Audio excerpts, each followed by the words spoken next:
Futur infirmier, future infirmière, aujourd'hui on répond à une remarque que l'on vous fait souvent en stage. Non mais c'est pas possible, tu ne sais pas faire ça, tu es nul. C'est parti, let's go, jingle.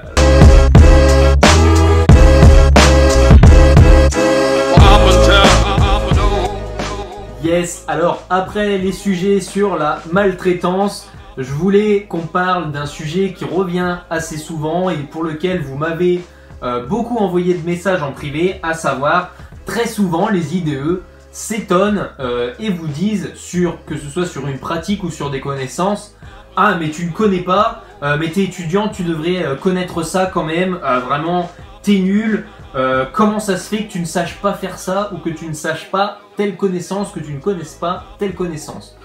Alors, plusieurs points à répondre. La première, c'est que y a des cons partout et que d'autre part, on ne peut pas tout savoir.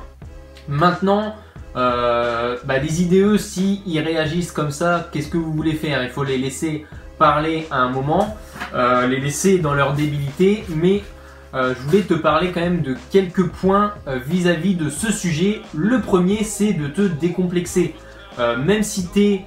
je veux dire que c'est normal.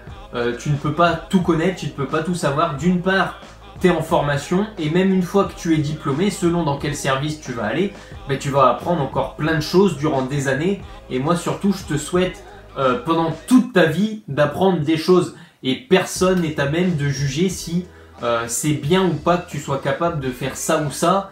À un moment, les infirmiers, il faut aussi qu'ils sachent que ce ne sont pas des enseignants qui vous ont pas suivi pendant votre cursus, qui savent pas où est-ce que vous en êtes, etc., etc. Donc en fait, c'est un peu un jugement facile. Donc il y a un deuxième point qui revient un peu à ce que je viens de dire, c'est que même en L3, donc même les dernières années, on attend beaucoup d'eux, on attend beaucoup que vous soyez autonome et autres, mais même un dernière année, ça ne peut pas tout savoir. Donc encore une fois, décomplexez-vous vis-à-vis de cela. Un troisième point, c'est que être autonome ne veut pas dire savoir tout faire. Donc vous êtes légitime à aller encore poser des questions, même si on vous laisse en autonomie, même si c'est un soin de base, même si vous avez un doute, vous êtes légitime à aller poser une question à un ou à plusieurs collègues pour avoir leur avis. Le quatrième point, d'un point de vue professionnel, c'est que chacun a son expérience et notamment ceux qui vont vous encadrer. Donc il faut savoir, peut-être qu'eux ils estiment qu'en troisième année ils savaient faire ci, savaient faire ça et pas vous.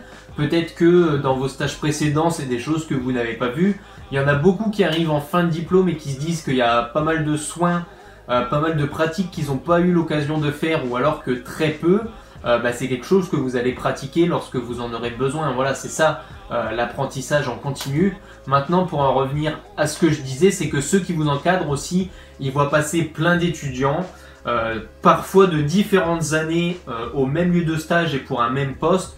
Et ils ont tendance un peu à comparer les différents stagiaires, à dire ah ouais lui, enfin dans leur tête, hein, ils vont pas vous le dire en face, mais dans leur tête, ah ouais le gars que j'ai eu il y a 6 mois, putain en fait c'était un bon.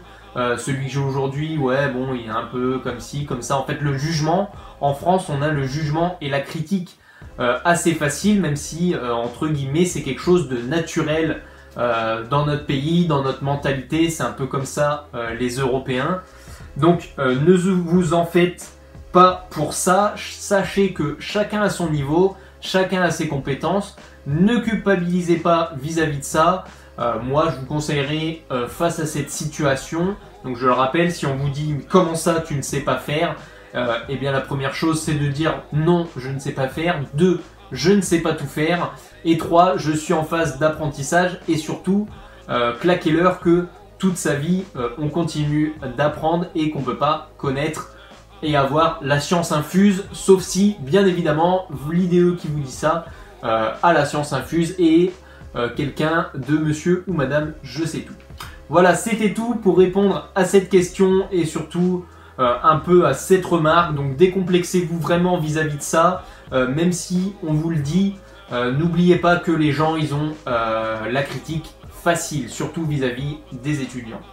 C'était Geoffrey, on se retrouve très vite pour une prochaine vidéo. Ciao ciao. Hop. Alors maintenant, si tu veux apprendre comment réussir au mieux tes stages, comment les aborder et surtout, comme on vient de le voir, comment réagir face à certaines situations, eh bien je t'invite à me rejoindre sur une toute nouvelle formation qui est la formation réussite stage infirmier, dont tu retrouves tous les liens en description, dans laquelle je t'apprends comment faire un recueil de données, comment faire ton analyse professionnelle, donc ton APP, comment aussi bien préparer ton stage en amont pour qu'il se passe bien une fois que tu y es.